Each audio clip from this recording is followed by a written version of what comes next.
So a while back, 357 Magdad sent me some Bell System screwdrivers. Today, I'm going to start working on them. I'm going to do 3 of them, and I'm going to try to do 3 different things and see how they turn out. Yeah, he's not on the road with me right now. So here are 3 of the screwdrivers that Magdad sent me. Let's take a look at them. This one in particular, the tip is messed up, so I'll have to shorten it. Can't make out any of the wording on it through the camera, but the wording's there, and the wood appears to be in good condition.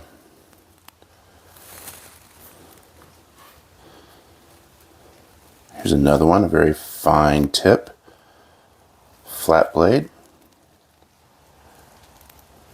Bell System, paint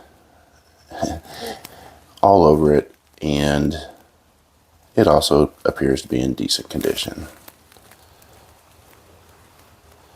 And the last one, also in decent condition,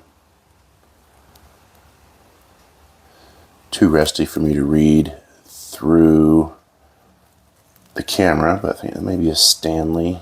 Yeah, Stanley. And all of these have grooves in them. And I believe the same thing that Magdad had said on one of his videos, that these weren't cut in, they were most likely pressed in. And over time, the wood is just swollen, and those grooves have not become as prevalent anymore. So I'm also going to try to fix that. So each one of these is going to get a different process, and let's see how they turn out. All right, this is the first one with the damaged tip. I'm going to go mechanical on it. Hopefully I can save this little rubber O-ring type plastic deal they have on here. Let's get started.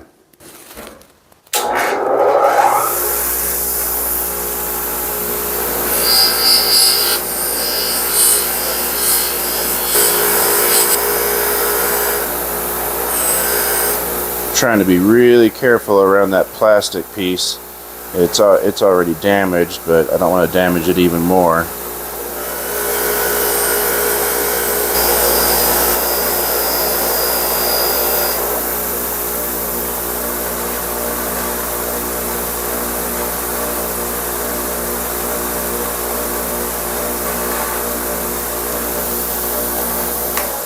All right, next I'm going to address this messed up tip.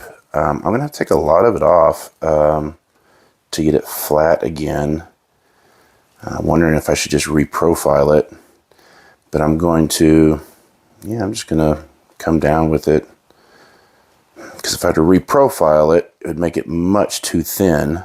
And I've got plenty of thin screwdrivers, so make it a little bit wider.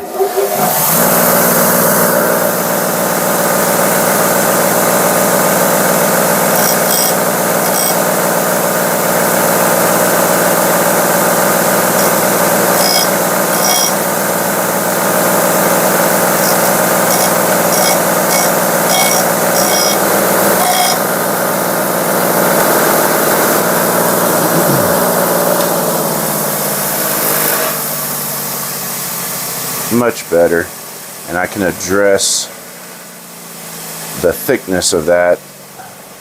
I'm going to try to use conditioning belts. I am just going to start off with the ultra fine, least aggressive as possible, and if I need to work my way up, I will.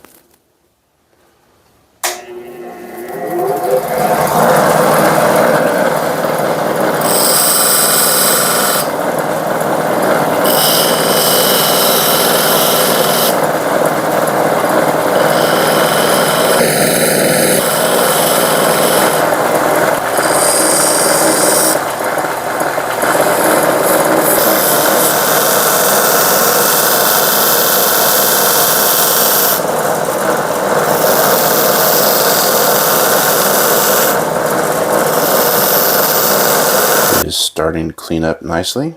I'm going to take some sandpaper and touch it up. And so what is this? Let's see. It is a Stanley bell system made in the USA. And that looks like that's all the markings on it.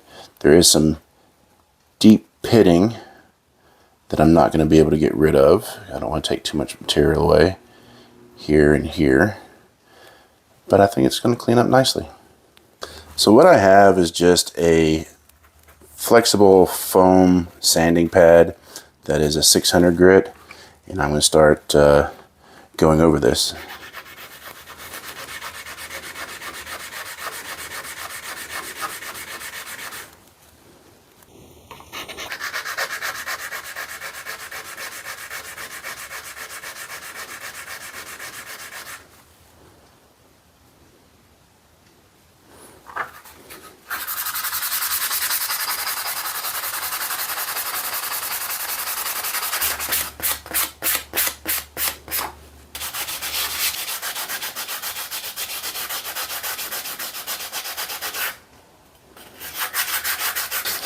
I'm also going to hit the wood with sandpaper. If the 600 grit's not coarse enough, then I'll step it up, but just trying to remove. No, it is not. It's not coarse enough. Let me get something else. Just a sanding block. I don't remember what the grit is on this, but it's definitely more coarse than 600.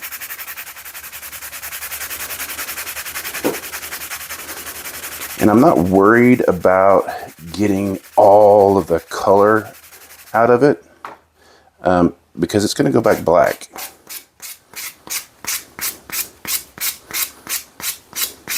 Alright, let's take a better look at this. I think it's cleaning up nicely so far. The wood on this one, there was no discernible indentions whatsoever in it. I couldn't see or feel anything in this. So on this particular one, I'm just going to leave it smooth. Now on all the screwdrivers, I'm going to finish the wood differently. So I'm going to do that at the very end. So now I'll just start cleaning up another one. Alright, this is the next one I'm going to tackle. See if we can get a good look at it. Very fine tip. It's got a lot of gunk and junk on it. See if we can see the wording on here. This is a Bridgeport bell system. 854. No, 6854. So this one was a Bridgeport and the other one was a Stanley. This one definitely has grooves, as you can see. So I'll be enhancing those and giving this just a cleanup. First, I'm just going to grab a razor knife or something and get all the junk off, and then I'll start hitting it with sandpaper. Yeah, I just got one of my grandfather's old scrapers. Scrape all the gunk off of here.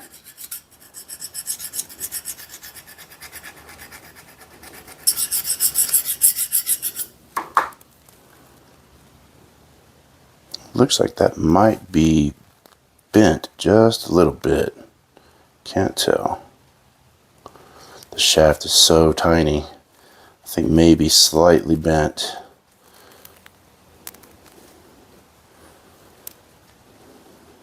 Alright. Go ahead and hit it with some sandpaper.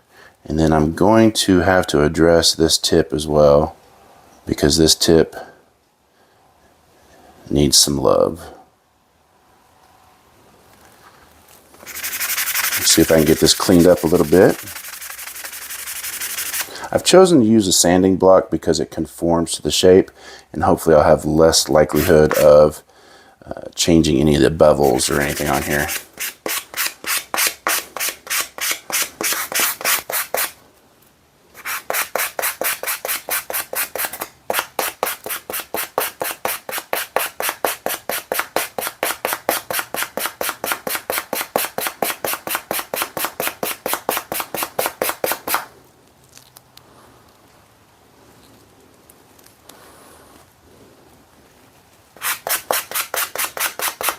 Next, I'm going to address this tip, and I'm going to take Mad Dad's advice and use some sandpaper on my small anvil.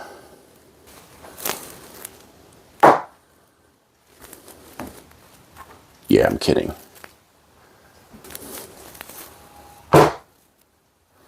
The tip, I think I'm going to start off with some 180 grit and see what happens.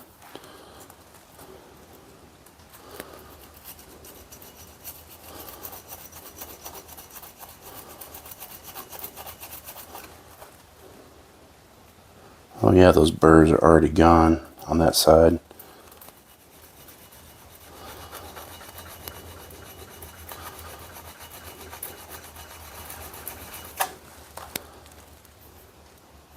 Oh yeah, that's working. I'm gonna have to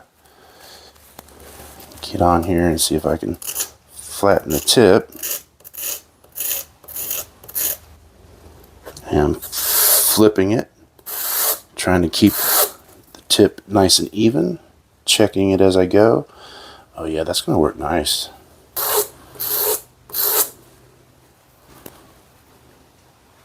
Yeah, I'm happy with that. Come back and remove that burr from reprofiling the tip.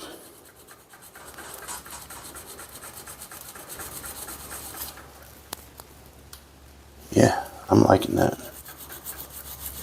Now I'm just going to take that same 180 grit. I'm going to hit the entire shaft with it. Try to clean it up. Being careful not to get down here because I don't want to reprofile this area.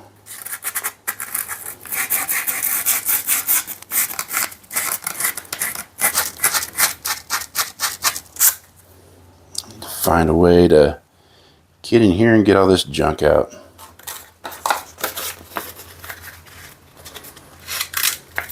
Fold it over and give myself a bit of an edge, a sturdy edge.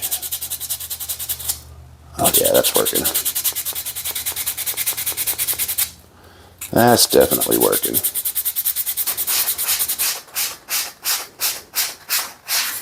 So all I'm doing here is just taking that foamy, flexible 600 grit and just kind of giving this a new finish.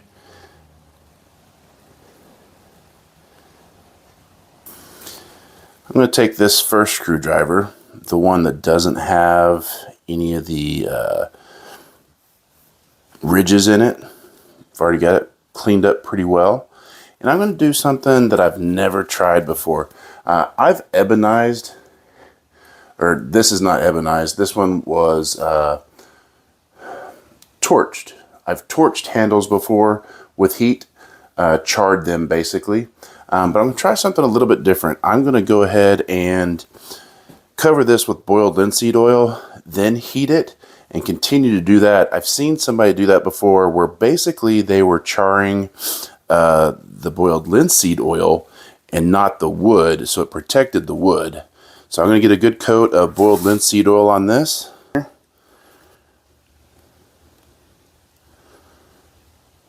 And then I'm going to give this process a shot. I'm interested to see how it works. Ooh, it's so cold in here. Boiled linseed oil is not flowing very well. So basically, I'm going to be heating up and charring the linseed oil and not the wood. It should help protect the wood from cracking and splitting.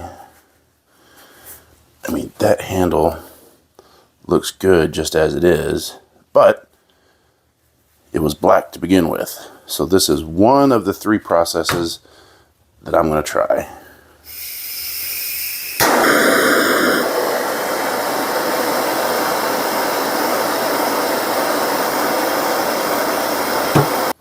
Nice and hot.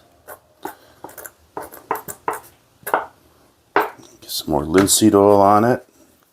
Help protect the wood from cracking and checking on me. And I'm just going to continue that process until I get it nice and black. Hopefully. We will see.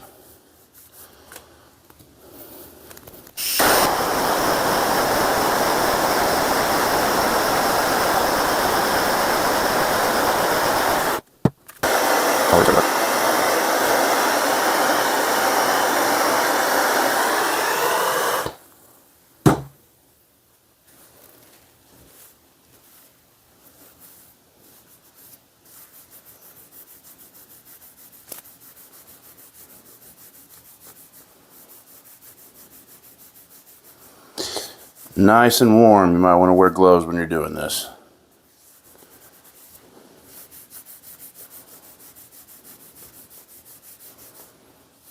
Okay, with the screwdriver handles that have the grooves that have kind of swollen and aren't as predominant as they once were, I'm going to take a small round file and just kind of groove them out. Get that locked down the vise a little better.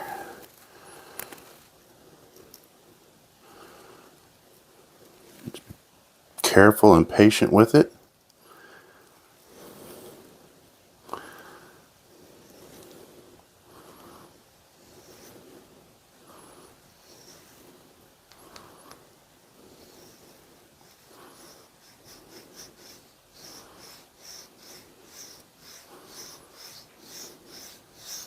I don't want to go too deep, but I want to make sure that those grooves are nice and even. I'm going to do this all the way around.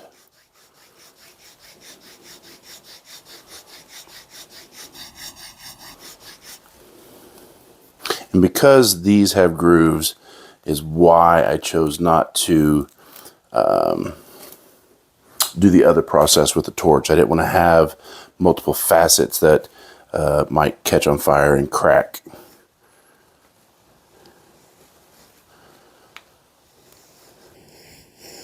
But the next two, one of them, the next process is going to be pretty standard, but one of them is going to be pretty interesting. All right, I've got all of those facets cut in. I'm going to take a closer look at them. Make sure they're all even and look the same. I probably need to elongate that one a little bit. But yeah, feels good. Next step is just to get the paint off here, and I'm just going to knock that off with some sandpaper.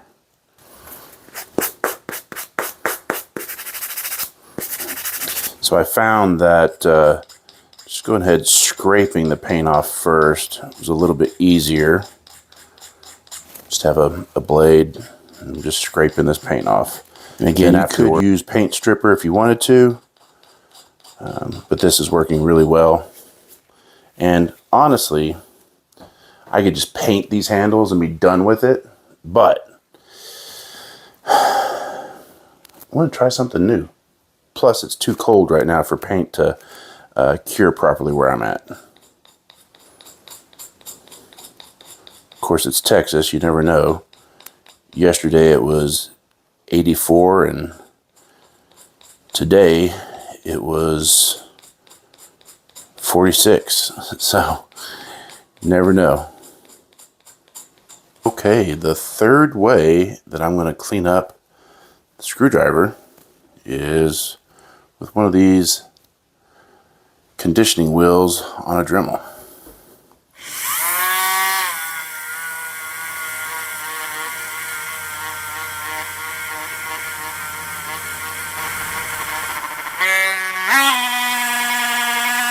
Starting to clean up pretty nicely. I think it's going to look good.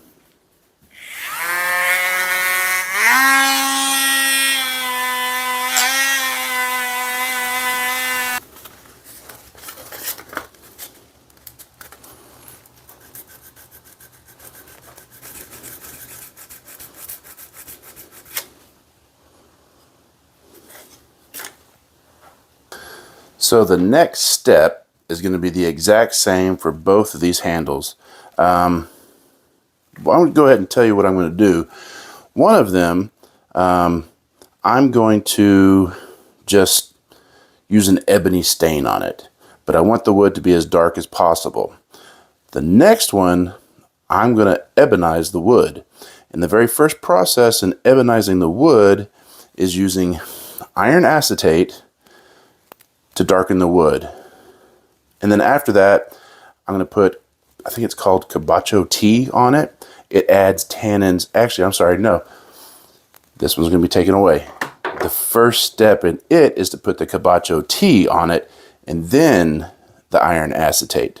So I'm going to put iron acetate on this one real quick just to darken up the wood as much as possible.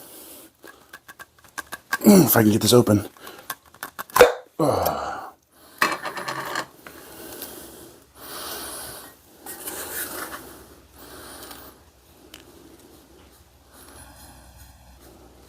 And so this is just going to darken up the wood a little bit, so I can start with as dark a wood as possible when I put the ebony stain on it. And I'm going to let this, actually I'm going to try something different on this. I have heated it with flame before to help darken it, but I am going to pull out the heat gun and see what that does to it. Alright, I've got that cranked up to 7, the highest it'll go. It is already pretty warm.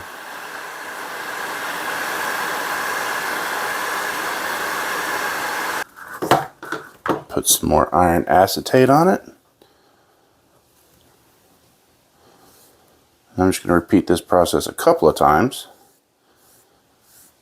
And honestly, iron acetate in and of itself, and then a nice clear on top of it, makes a really, really nice dark wood. Trying to be careful not to get it on the metal parts, because it will stain it. It is steel wool and distilled vinegar.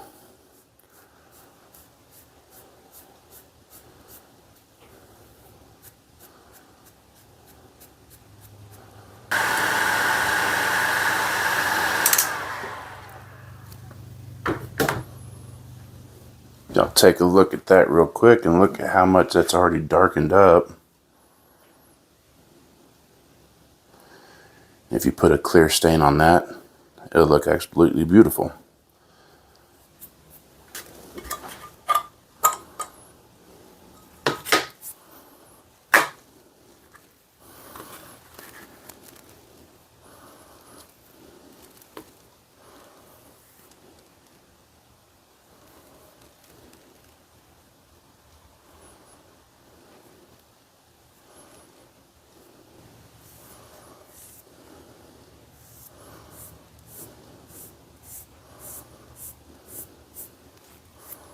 Okay, this next process is ebonizing.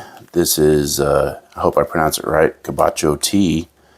I will try and remember where I bought this. I bought a bunch of it and split it with a friend of mine, and I sent him the instructions and had the manufacturer and all that. But basically, you just make a tea out of this, and you apply it. It's tannins, natural tannins, and it soaks into the wood. The more tannins the wood has, the darker it's going to turn out whenever you apply iron acetate. So I'm going to give this every chance I can to get as dark as possible. Now, this cabacho tea, according to the instructions, from what I remember, they say you want to wear gloves and you want to have a respirator on, because if you inhale this, if you get this in, it can do some damage. So when you get it, if you try this process, make sure that you read the instructions fully, use PPE, make sure you don't inhale this stuff or get it on you, because it will stain. So even though my hands are stained now, I'm going to put some gloves on. I'm going to go make some tea, just a little bit of tea, not a whole lot, because I'm not going to use much, and we will come back for this next process. Now, I didn't seep and actually brew a tea. I just put some hot water and put the correct measurement in for the volume. I'm just going to give it a good shake. I'm going to get a different sponge. This was the ebony. I'll move it out of the way. And this was the iron acetate, so I need another sponge.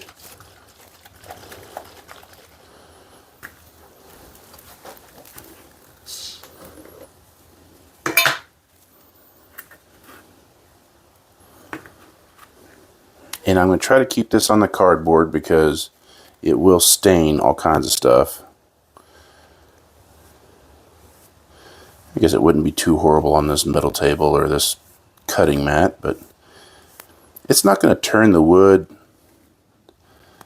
a dark color by itself, because it's just adding tannin to the wood itself.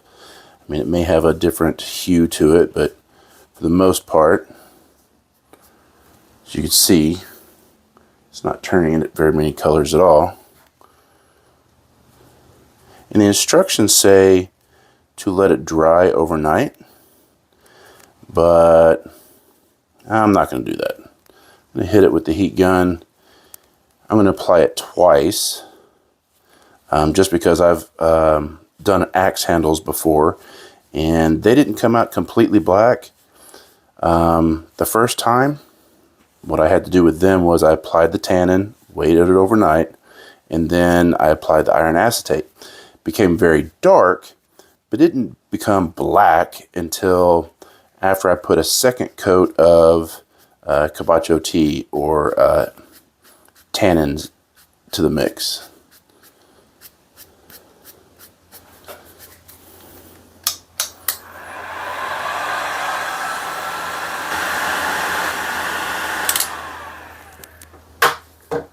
One more application, and I'm hoping that's going to work. We'll find out.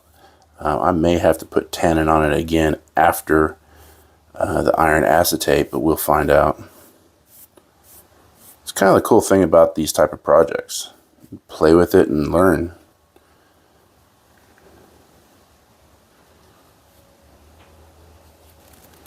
Now, I don't know how this is going to turn out because I did not let it dry overnight like the instructions said. So if it doesn't turn out, then I'll do it again. You can see it's starting to turn dark already.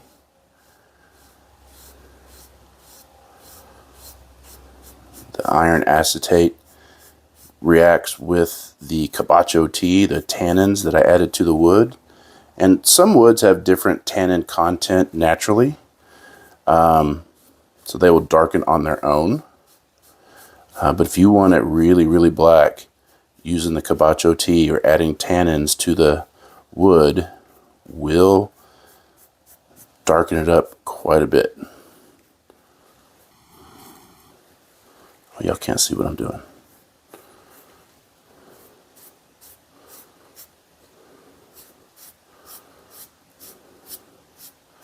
That end grain's just soaking it right up.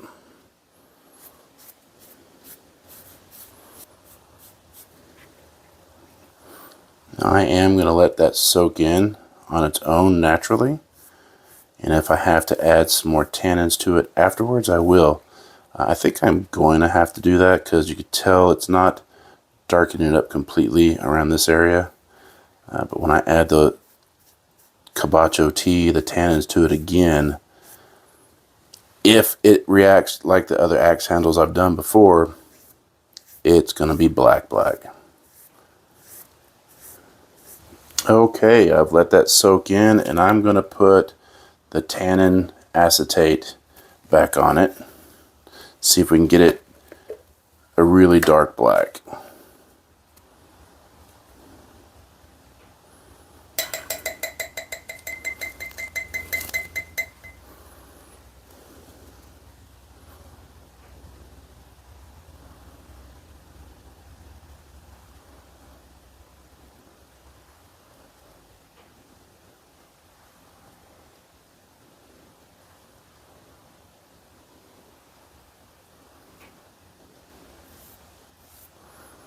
Probably should have taped this off, but I can clean it up. Got a little bit on here. I will have to clean that up. The iron acetate's letting it go ahead and patina on us.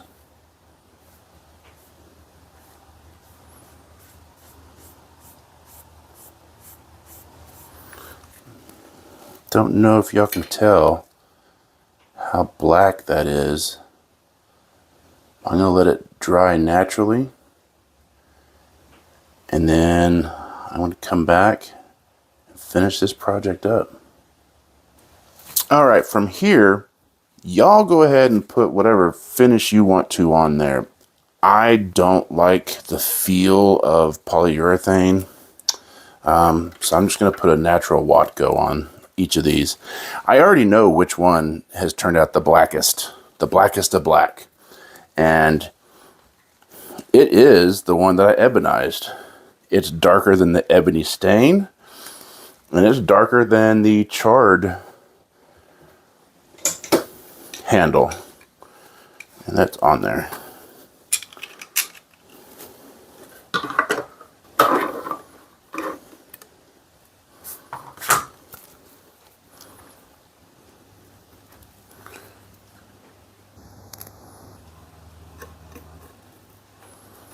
So I'm just going to put this natural, get some more on there, this natural Watco on there. Let it dry overnight. And we'll come back and polish this stuff up. So this is the ebonized one. Look how dark that is.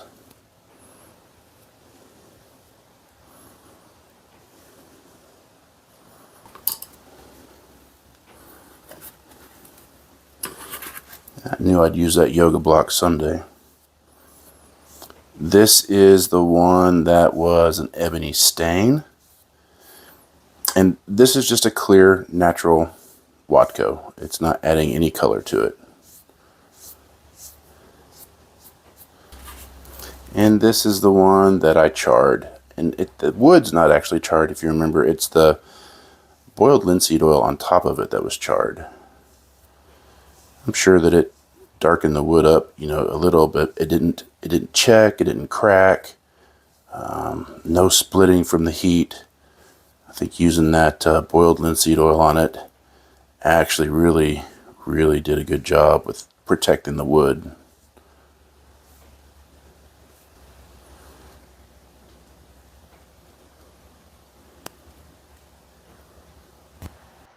Okay, not Remy. Are you ready to get these polished up? All right. Whatever you do, don't tell Chuck.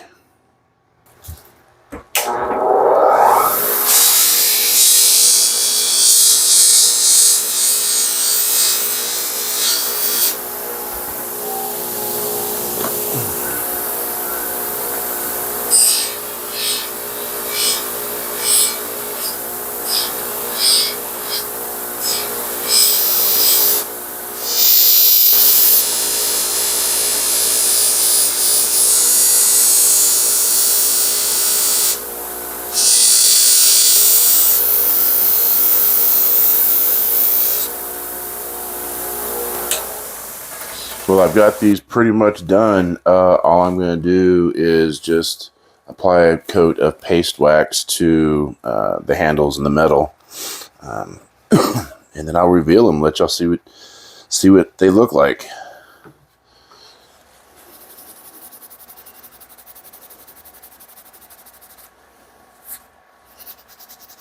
Take a good look at the before. Let's get a little bit closer look at these screwdrivers. Don't know if y'all can tell which one is which, but I'll go over them real quickly with you. This one was the one that I used ebony stain on. It didn't turn it completely black, but I'm okay with that. I actually kind of like that look. I think it cleaned up really nicely.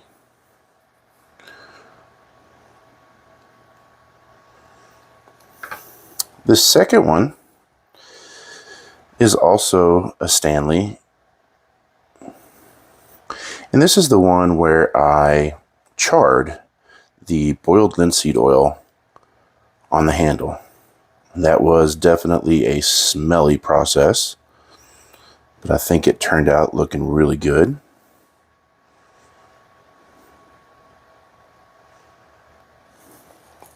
And the last one, this is the Bridgeport bell system screwdriver. And all of them had some pitting in it in the area here by the ferrule that I couldn't get out. I didn't want to take out too much material. Come on. This is the one where I did the ebonizing of the wood. By far, I think this is the darkest one. And before I did the Watco natural stain on it, you could tell that this was the darkest one. Then it was the charred handle, and then the actual ebony stain. I really like how each and every one of these screwdrivers turned out. They all look a little different. I hope y'all enjoyed the process and me showing you different ways to finish wood in a dark color, an ebony color. And Magdad, thank you so much for the Bell System screwdrivers. I truly appreciate it. To anyone who's ever sent me anything, thank you. I greatly appreciate the gifts. And if I've ever sent you anything, I hope that you've appreciated those as well. Thank y'all so much for checking out the video. Next week, I'm probably going to do a preservation. The longer that I've been into the tool restoration community, granted, it depends on what the tool is, but I have moved more into a preservation mindset. I just like how that looks, again, depending on the tool. But next week, I think I'm going to go ahead and do preservation on a couple of my grandfather's old screwdrivers. If you're interested in that, come back and see me. Truly appreciate every single one of y'all. Y'all have a blessed day.